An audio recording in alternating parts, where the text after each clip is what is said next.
top of mind right now as we've got Steve Wyche taking care of business for all of us in a moment.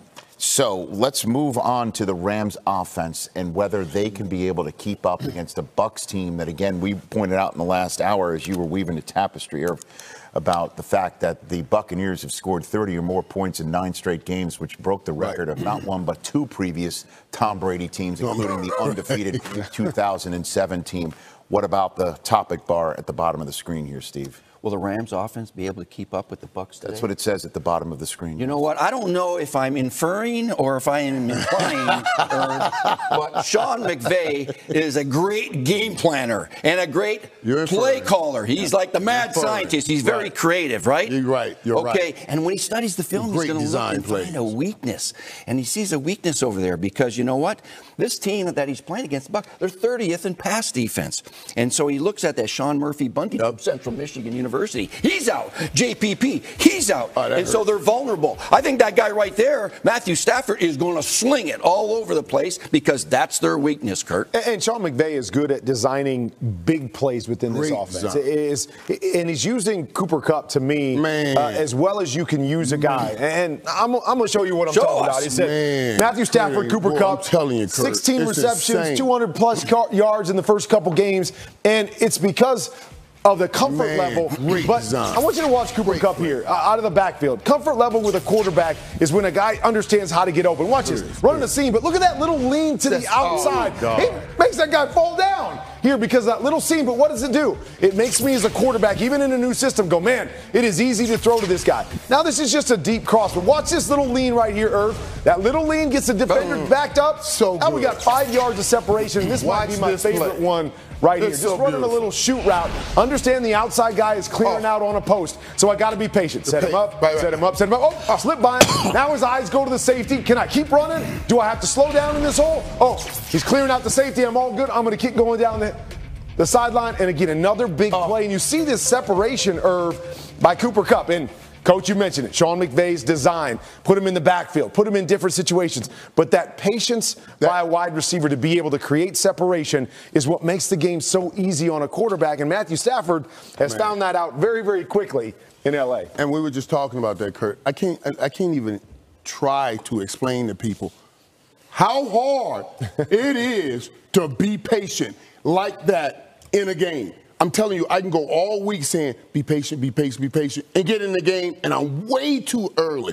That's just incredible. I've never seen the kind of chemistry in such a short span of time that these two have. I mean, I don't think I've ever seen anyone come in and have that kind of chemistry, those kind of understanding this quickly. Absolutely, they'll be able to keep up with the Bucs. With those two right there, it's just a matter of, in the end, can they win with Tom Brady on the other sideline? Well, we'll see if Aaron Donald can provide that pressure right up the middle that you guys were talking about. I'm talking about. That's incredible. And again, of course, we'll be talking more about this game throughout the final 2 hours of NFL Game Day Morning Week 3, including right now Steve Wyche across the way from us. Steve? Hey, Rich, I really love that discussion, especially about Matthew Stafford, because in speaking with folks with the Rams last week, they were saying that Stafford has been everything they expected and then some when they traded for him this offseason. So I asked Buccaneers defensive coordinator Todd Bowles on what he's seen of Stafford, and he said what's amazing is Stafford is taking the same offense that the Rams have run, but he's expanded it because of his decision-making and his aggressive ability to find the open receivers all over the field. Now, what he said is really interesting about what Stafford has done is how he's been so good when the Rams go up-tempo. He said the Buccaneers have to guard against that today. And on that note, I spoke with someone with the Rams who said that they are really going to mix in that up-tempo to try to keep that aggressive Buccaneers defense off balance. And now let's send it to Pittsburgh and Aditi Kinkabwala. Steve, late last year, the Bengals snapped a 10-game losing streak to the Steelers.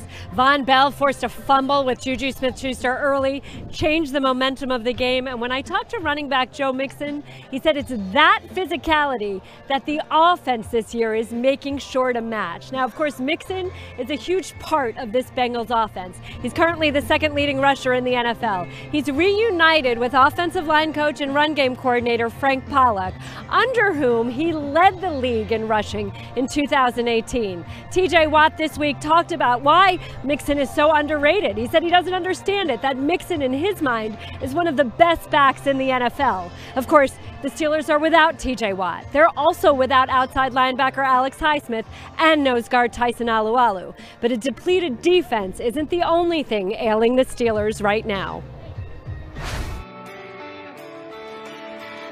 There's a lot of difference of opinion as to which way the Steelers season is going to go.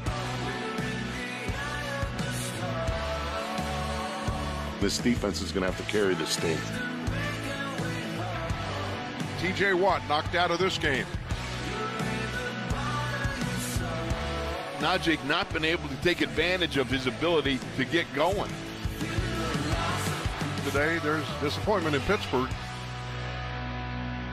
And this is the setup for week number 3, which, I mean, after week 1, winning in Buffalo, we were talking about how the offense needed to step up. And then last week, the Raiders came in an early window East Coast game and came out with the win. And then the more banged up the Steelers are, leads to the question at the bottom of the screen. And if you're just joining us now, I can pretty much tell you what these guys are going to answer based on their comments about the Steelers in the first 2 hours of the program. Are the Steelers on upset alert? Michael Irvin. You know, when you hear that sign say it's a dawn of a new day, everybody usually think that that's something good is coming. Yes. But in Pittsburgh, it's the dawn of a new day. And the reality is Mike Tomlin has never had a losing season. This man, incredible coach, never had a losing season, and especially with this 17-game season now, you know, it's a different thing. And absolutely yes, Rich. It's the question. And to answer your question, absolutely yes, they're on upset alert. They haven't had a 100-yard rusher since week 6 of 2020, and we're putting all of this offense on Big Ben. And quite honestly, it's hard to watch sometimes. It's hard to watch Big Ben sometimes, man, because, you know, Big Ben, when you get older, we're talking about such razor-thin margins in the NFL between winning and losing, such razor-thin margins. So your mind thinks, I can still do it. And you try to muster up those old things, but you really can't do it. And he really can't do it. And everybody keeps hoping that he can, but he really can't because at razor-thin margins, he's falling short.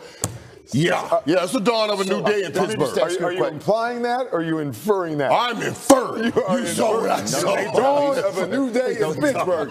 It is over. Actually, he's doing neither. He's not implying or inferring. He's flat out. I'm just stating. This is how it's cannot do it anymore, Kurt. I'm with her. Is that you have to put him on upset alert. I mean, because their offense really has done nothing in 2 games. Their defense is all banged up. Their best player, arguably in TJ Watt, is not playing. I mean, there are so many things going on here. Does that mean they can't win? Absolutely not. They still have a lot of playmakers on the field. But, I mean, I'm waffling back and forth on who I want to pick in this game because of what I've seen specifically from Big Ben and that offense so far in 2 games. So, yes, Coach, they are definitely on upset alert. Yeah, they are on upset alert. Mike, you mentioned that Mike Tomlin has never had a losing season. I don't think they're going to have a losing season this year either. They're going to get some of these things fixed. In the offseason, what did they want to fix? Their last ranked run game, didn't they? Well, they drafted the guy from Alabama, Najee Harris from Antioch, California. And you know what? They're still last place in rushing. They've got to get that fixed. And as the season goes on and when they get this offensive line better, I think they'll do that. But then you guys mentioned, and it's the defense.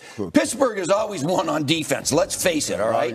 Yeah, Ben's had some big years throwing the ball, but the Pittsburgh Steel Curtain, the defense, when you got Stephon Tuitt and Alualu and TJ Watt and Hightower and all these guys out, and they're 29th in pass defense, they're just not as scary as they used to be. So they've got some work to do. It's not going to be easy for the Pittsburgh Steelers to have a winning season this year, but somehow, some way, I think they're going to get it done. One last thing you didn't mention, Coach, that we didn't mention is coming into the season, they had the toughest schedule. That was a tough schedule. You go down their schedule and you can use any color pen you want, red, blue, yellow. Yeah. Try to find 9 wins. That win against the Bills find 9 was wins. Huge. Well, their next game is against the Green Bay Packers. It's a tough schedule. 6,000